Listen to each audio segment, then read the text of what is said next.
Welcome to Copy Chief Radio. Today's show is a new breed episode where today's most innovative marketing and copywriting stars share their most effective methods for optimizing results in the fast-changing world of direct response marketing.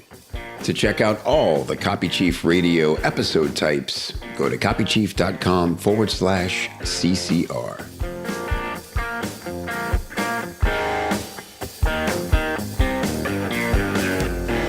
Hey, what's up? It's Kev, and another great one. It's a new breed, and we're talking today about Instagram marketing. Particularly, let's get granular today. I like when we really hone in on one important thing. And let's talk about your captions on Instagrams. You know that it's a visual format. You probably know all about your stories and your IGTV and your pics and how to post stuff. But it's the copy, right? It's what we talk about here. What do you write that actually gets a reaction and, most importantly, hopefully gets people over opting into your email list where the real magic happens? So today I'm talking to Sammy Musgrave. Sammy is an awesome copywriter and really kind of on fire right now, to the point where Sammy will remind us just how long she's been doing this. If you haven't heard it, Sammy and I did a Freelancer's Journey episode because she's pretty new in her journey. And it was so cool to talk to Sammy about all the things she's been doing that have been working so well. And so she's booked up now. You really can't even, as I'm recording this, hire Sammy. Of course, you want to be on her list and find out when she's available. But we're going to talk to her about a little bit how her career is continuing to evolve. And then we're going to dive into how she's been working on Instagram, studying Instagram, and learning how to sort of crack the code on getting conversions through captions on Instagram. So Sammy, welcome back. It's great to be talking to you again. It's great to be back. Thank you for the wonderful introduction. Yeah, well, you're doing great stuff and it's exciting to watch. I'm glad you chose this topic for your new breed. First of all, congratulations. You won the Ultimate Authority Package in Real Free Life. Thank you. The RFL coaching program, because you just have it all together and we're able to put together a real solid game plan for how you want to be seen and known and raise your reputation and your authority as an expert in the industry. Yeah, and it worked too well. It did. You soon after that, we're like, yeah, now I have no room on my calendar. And so now, of course, we're doing what we always do in the coaching program, is helping you not become overwhelmed and overbooked. Yes. So these are what we call the good problems, and always love solving those. So let's talk about just a little about, since we left off in your freelancer's journey, the big thing I think is you decided to take I don't know if we call it full-time, but pretty much full-time retainer job with a dream client. Tell us about that. Yes. So when I first started out, which was a year ago, by the way, it's been 1 year now, I didn't think I wanted to commit that much time to one client. And when I got more familiar with the sort of clients that I love to work with and the kind of niches I love to work in, I started to realize that I could potentially go full-time if it was for the right client. And I really missed working on a team. It's just really nice to have that collaboration and back and forth. And so when I saw that Selena Sue was hiring, I lit up. I was so excited. I had already known about her, love the work that she's doing. She's got an A team. So I just I dropped everything. As soon as I saw she was hiring, I was like, okay, everything can wait until tomorrow. And I spent the whole day putting together this package, this application. And it was really easy to transition into dedicating most of my hours to one client, just because she checks all of the boxes. So it's been fantastic.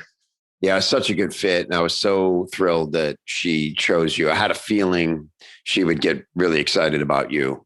It's because it's a good fit. I know you, I know her culture, and she really is special in a lot of ways. But the thing that, as well as I know Selena, which is not as well as I hope to know her as time goes on, so I have a lot to learn from her, because every time I see her, she's just so in control of everything. And I know she really respects her team and trusts her team and allows her team to do their thing so that she can do hers. Yeah, she really believes in letting people work in their zone of genius, which I love. And she has a really great energy to her. And, I think the key to when you're working on projects, at least for me, is you have to be excited about the actual offer itself. So it's so funny. I obviously get to take her courses whenever I'm writing her copy, and I'm just like sold. Like, I want to take this. I love this. That's so good. So congratulations on that. Very cool. And real quickly, did you have to have any of the hard conversations with existing clients or say no to some people who were a potential yes? Yeah. And I had already been having those hard conversations. I honestly reached a point where I got really picky and was just waiting for the right client. So I did let go a lot of good clients that didn't fit my criteria. Like, they were lovely. It just wasn't exactly what I was looking for. And then, yes, whenever I started working with Selena, I had to say goodbye to a few more clients, but they totally understood. And, I gave them plenty of notice and told them I would help them find another copywriter. So it was all good. Yeah, love it. Sometimes that's daunting for people, but it was scary. It was really scary doing it. Yeah. But, business owners get it. And I think done correctly, they are excited for you, and it only makes them want to work with you more on something else down the road if you're available, right? There's just that natural scarcity. It is great to be in a network where you can, in minutes, recommend several writers that might be a great fit through our coaching group, through Copy Chief. It's a really nice thing to be able to give someone, because aside of losing you, their next biggest problem is now who the heck were they going to find a copywriter? Yeah, exactly. I feel better being able to at least give them a plan B. And like in our group, we have amazing, amazing copywriters. So I never worry about recommending them to one of my colleagues. Awesome. So let's talk about how you're showing up. So we talk about authority content, again, something you did really well, have been doing really well in your only 1 year in this business. You just look like a pro. You are a pro. I mean, you have a professional background, but you know what I'm digging about your stuff, Sammy, is that you're conscious of your image. You always have fun, new images and pictures of you. You use them in a way so you're not afraid to be quirky, to really let your personality show. It also doesn't feel forced. It feels very organic. I think it's nice when we can find a style to sort of own and also let it feel organic and not super forced. Is there magic behind that, or you just kind of look cool every day? Well, I didn't know I looked cool, so I'm glad you think cool. So. Anybody in a hat looks cool to me. I'm a hat guy. That's what I always say. I wish I could say there was magic to it. And if I'm being honest, it's something that I really was nervous about in the beginning, because I'm naturally pretty introverted and shy. But taking your courses, I just kind of followed your instructions. I was like, okay, well, Kevin says you have to show up with these pictures and you have to look at the people through the screen, and, you have to post authority content. So I just did it. And I dedicated, at least doing one post a week, and it got easier. At first, like if you listen to my early stuff, at least to me, I sound really awkward and it seems forced. And then you just have to keep putting it out there, and you have to keep doing it consistently. And then, at one point I realized, hey, it only took me a half an hour to take this video. Whereas in the beginning, like it took 6 hours and a ton of editing and that sort of thing. So there's no magic, but if you just keep at it consistently, it's really worth it. Yeah, it really is. Did you do a few photo shoots? Because I mean, you've got high-res images here. Did you get with a photographer and do a batch of just all posable Sammy? No, my poor husband, he has a nice camera. So like probably there were 3 photo shoots where I was just like, hey, can you like spend an hour and take pictures of me in front of this wall? So cute. And yeah, he was happy to do it, but neither of us really knew what we were doing. So I'm happy with how they turned out. That's great. Yeah, they look great. But I'm doing a professional one in September. So good for you. Do a lot of those. It's something that I'm a little terrible at too, because I fall into the same trap a lot of people do. Like, yeah, I'm going to do that as soon as I hit the gym a little more regularly. Give me a month of hitting all my workouts, and then, stuff that is not going to really come through in the photos. You know what I mean? It's like, just get with a good photographer. There's plenty you can do to, you know what I mean? Like, it's going to be fine. Nobody's scrutinizing every inch of you. I say that. We've all seen how people, tap and expand the photos on social media, but we can't let that live in our heads. Like, for the most part, people aren't paying as close attention as we like to think they are. They just want to see that we're there and we look like we're having a pretty good time. Agreed. Like, they need to get to know you and to get to know you through pictures. And you know what? I always tell myself when I get a troll or two, like, that is just a measure of being successful, because I'm reaching enough people that, some of the bad apples are in there now too. Got to have some haters if you're doing anything right.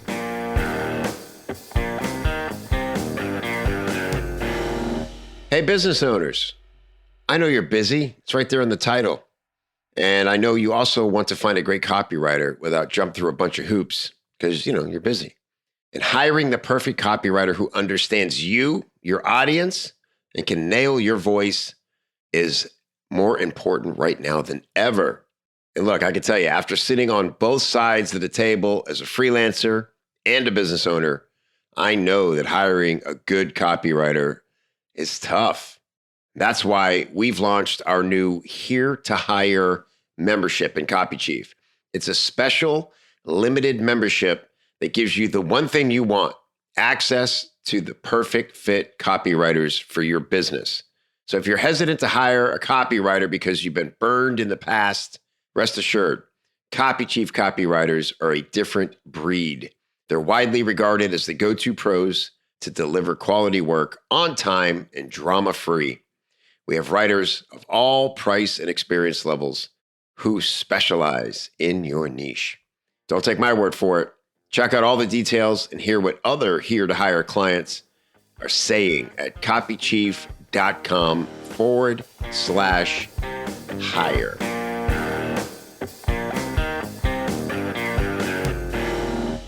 So let's talk about Instagram, which for me is like this interesting. Some people do it really well. Other people, there's my thing with Instagram, just if I can have a little therapy session here. And I've said this before. This is where I need to take my own advice. I cannot let the things on any social platform that annoy me guide whether or not or how I show up there. Agreed. You just got to be yourself, because obviously you can choose not to do certain things. Like, there's a style of video that some people do. The lip syncing, the pointing and dancing. Yes. The pointing and dancing thing is, but it's easy because you go, all right, maybe this may be killing it for their audience, and people. How often you've been sitting next to somebody and they're scrolling and they're like, oh God, that's so funny, or that's so cute. And you're like, really? I would have had to put my phone down and walk away if I saw that, because that's going to... Everybody's different. I remember, I have to remember this all the time as an entertainer. Yeah, know your audience. It's all about knowing your audience. Yeah, there's a lot of different entertainers because there's a lot of different audiences with a lot of different tastes. So don't let your personal stuff dictate exactly how you do things in social media. And so, what kind of rules have you set for yourself in regards to not overthinking it? Yeah, my rules are just not to overthink it. Like, just post the damn thing. Mm-hmm. And I've also set rules to just try everything. There's constantly new features being rolled out, and the algorithm tends to really respond well to those new features. So I try to, use them whenever they come up, because I know that means I'm going to reach more people. So I try to keep a really open mind when it comes to posting on Instagram. And then I've created kind of like a caption checklist, if you will, to make sure that I'm actually putting quality content out there. Because I'll tell you, in the beginning, I would just I would ghost my followers. A Friday would come around and I'd be like, oh shoot, I haven't posted on Instagram. The algorithm's going to punish me. What do I do? And I would frantically Google a quote and throw a quote from Oprah as a post. And that's not the stuff that's going to get you engagement. That's not the stuff that's going to get you sales. So you've got to really make sure that you are posting quality content And to post quality content, luckily for me, it has a lot to do with everything we've learned in copywriting. Mm-hmm.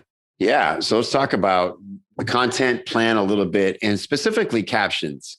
I promised at the top we'll get granular on this, and I want to because you've been really studying this as any great copywriter would. It's the words, right? The words still mean something, and we can't have AI writing our captions. They don't know what our photo is supposed to mean or do, right? Quite yet. So first of all, my first question about the captions is I believe it's better to write them on a laptop through a software, right? Because then you can create spaces and do more dynamic things with the text. Is that correct? Yeah, I mean, at least for me, like if you've got that keyboard, it's so much easier. So I personally use Later, but I think there's Planoly and there's a couple more out there. So if you're going to use one of those applications, just make sure that they're an approved partner of Instagram, because otherwise your account could get flagged when you use third-party providers that aren't approved by Instagram. But yeah, Later saves a lot of time. You can, use your keyboard to type your posts, which is nice and handy. And you can actually schedule them so that, it's posting a week ahead, 2 weeks ahead or whatever, which makes a huge difference. Oh, yeah. That's good. Cool. And so what have you learned about the captions themselves? Like what works? The thing about social media posting is you can't look like you have an agenda, right? If it's a sponsored ad, that's one thing. But, you gotta kind of sneak up on people because if they feel like you're trying to get them to do something or care about something, they're gleefully going to ignore the post. Yeah, that can definitely happen. So a few of those things I learned. Number one is that, there's definitely some studies that are suggesting that long form Instagram posts are way more engaged with than those short, snappy posts. And then the other thing that I learned is when you write your captions, like I studied a lot of different accounts. And what I noticed is some posts got a lot of engagement, a lot of likes, and some didn't. And the factor that really separated the two is the posts that were getting a lot of attention tended to have four things going for them. And they're really similar to what you learn when you're creating like a sales page or an email. And so the first is having like a killer opener. So like you can only see like the first 125 characters before you have to read more. So I think of it kind of like a headline, like a subject line or a headline, like you've got to draw the reader in. That's what's going to stop their scroll and get them interested in reading more. And then having like a digestible caption. So, make sure there's lots of spaces. We learned that's copywriting 101. People don't want to look at something that looks like it's a lot of work. So if it's going to be long, make sure there's posts and, even emojis to break up the text, and make sure it's conversational, tell a story. This goes back to your point about people don't want to feel like you have an agenda. So, build that know, like, and trust factor through stories and showing up and being real with them, using connection-driven body copy. And then the third one is so important, and that's your call to action. And I always tell my clients that there's 3 types of calls to action, and you need to be using all 3 in your content strategy. So there's one that helps you get more visibility. There's the type that gets you more engagement with your community. And then the third is actually asking for the sale. And I do think you should ask for the sale on Instagram, but you have to do that relationship building first. So I created like this system where I provide a whole bunch of different templates and calls to action that you can use depending on which goal you have. And then the last one is hashtags. And it's just crazy how similar all of this is to copywriting and everything I've learned in copywriting, because when it comes to hashtags, it's very similar to like keywords you use in your search engine optimization. When it comes to hashtags, you want to pick strategic ones that are going to maximize your discoverability. So you have to put yourself in the shoes of your ideal prospect. Like, what are they going to search for? What are they interested in? And then you also want to pick hashtags that you're actually going to be able to rank for. So if you pick a hashtag that has already 1 million posts and you're a smaller account like me, there's no way you're going to be able to rank for that hashtag. So you're wasting hashtag space, basically. That's so interesting to me because I always think people just find their list of hashtags and then they just stick them up on every post. And sometimes there's hashtags in there that have nothing to do with the post. Yeah, it's kind of spammy, isn't it? Yeah, it just feels like they're just totally cutting and pasting, and it's not relevant, right? So help me understand that. What do you mean ranking for hashtags? So give me context on that. Yeah, so each hashtag has its own page, and there is an explore page and like a top hashtag page. So, if there is the bigger accounts are using these giant hashtags that have a ton of posts, and you use one of them, your hashtag is going to show up for like not even a split second on that explore page. So the algorithm also factors into that a bit. So the algorithm will put your post on the hashtag page and it'll put it up further if you're getting a ton of engagement. But think about those larger accounts that are using those larger hashtags. They're going to be at the top of the page because you just can't compete with that level of engagement. Okay. So choose them strategically and use the ones that you have a chance of ranking with. Yeah. So I tend to, and different experts have a different rule of thumb that they follow, but I tend to use hashtags that have either 5,000 posts at least and no more than 250,000 posts. Whereas a huge account can go ahead and use a hashtag that has like 1 million posts and more. Billion people every month on Instagram. 81% of people use it to research products and services. 2 in 3 people say the app helps foster interactions with brands. That's from your stunning new report called The Ultimate Guide to Creating Instagram Captions That Convert Without Having to Spend All Day in the App, which is not the formal name. The formal name of this is Captions That Convert. Yeah. Yeah. I, of course, will link this in the show notes, but it is, where do we send people? sammycopy.ca. Yeah. And then it's /captions-that-convert. Nice. Could have just done captions. That would have been. There's the copy chief in you. Yeah, you're so right. I always tell my team, I was like, whenever there's something -something, I'm like, I think people stopped remembering after the first dash.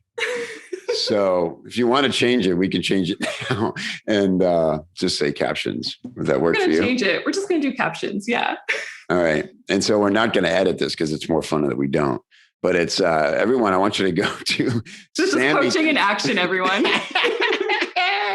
sammycopy.ca/captions to get the free report, which is really great. I'm looking at it right now. It's chock full of information. Everything we're talking about laid out for you. Exactly what to do with your cap. And it's great. I love there is so much copy philosophy and know-how, do's and don'ts. And I love that. This is my favorite thing about copy is that it always goes back to the basic fundamentals, no matter where the heck you're putting text that's meant to persuade. And like you just laid out for us, if you know the CTA, then you know largely what to write leading up to that. And exactly. So you mentioned 4 different CTAs: visibility, engagement, and the sale. One thing I wanted to clarify, you said something interesting. You said you should ask for the sale, but you have to build relationships first. But yet new people are discovering you every day, and we don't know exactly.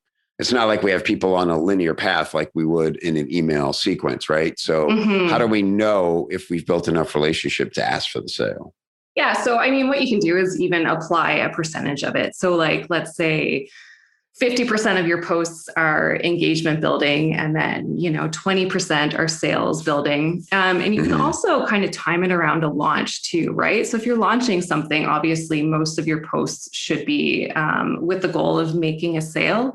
But I tend to say post, if you're not, in a launch, I tend to say, use more engagement and visibility posts, and then, scatter your sales posts in between, because even though your post could be showing up for the first time in somebody's feed, if they go back to your feed, they'll be able to see your other posts as well. Great tip.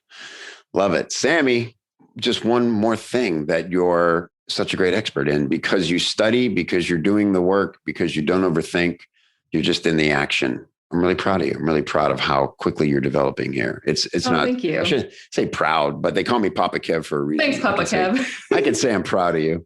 Yeah, you can. But I know you're also very proud of your results, and you should be, because, you're just like everybody. Freelancing is challenging, and sometimes we have insecurities and we question if the heck we're doing it right. But you just always have you take a lighthearted approach, and you don't beat yourself up when something doesn't go perfect. I think that's really helpful, huh? Yeah, thank you. I mean, I beat myself up, but I don't let it show. You never look traumatized, and that's a positive. Yeah. I just kind of keep taking a step forward. That's all. Yeah, you're doing great. You're doing really great. You've taught me a lot today about the Instagram captions, and makes me I'm going to go download this later so I can actually start writing them like I write other things. I think part of why I overthink it is I'm sitting there with my thumbs, and that's not how I write. So yeah, definitely. Like say it out loud. And we had talked about how there is always that challenge that you can't actually put a link in an Instagram post. And so when you go and look through my guide, you'll actually see there's calls to actions you can use that get around that. So for example, you could say, comment below, like use this word, copy chief in the comments below, and then I'll DM you with more information to make it super easy for you. So there's different things you can do to get around the fact that they actually have to click on your bio to get to a link. Love that. Awesome. All right. Well, I'm sure lots of people are going to go download this and put it into use. Thank you for applying real world copywriting to something seemingly simple like Instagram captions. Love it. Thank you. Thank you, Sammy. We'll be doing this again soon, I'm sure, on new topics. And if nothing else, just to check in with your amazing freelancing journey. And we'll see you and Selena at Copy Chief Live in November. I can't wait. Oh my gosh.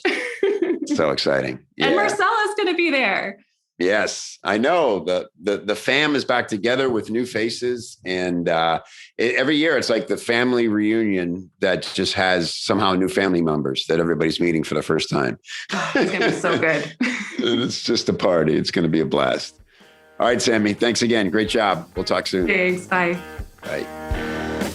Hey, don't forget your goodies. Head over to copychief.com/copychiefradio to get some great free stuff to help you put the things you hear on the show into action for your business. Copychief.com/CCR.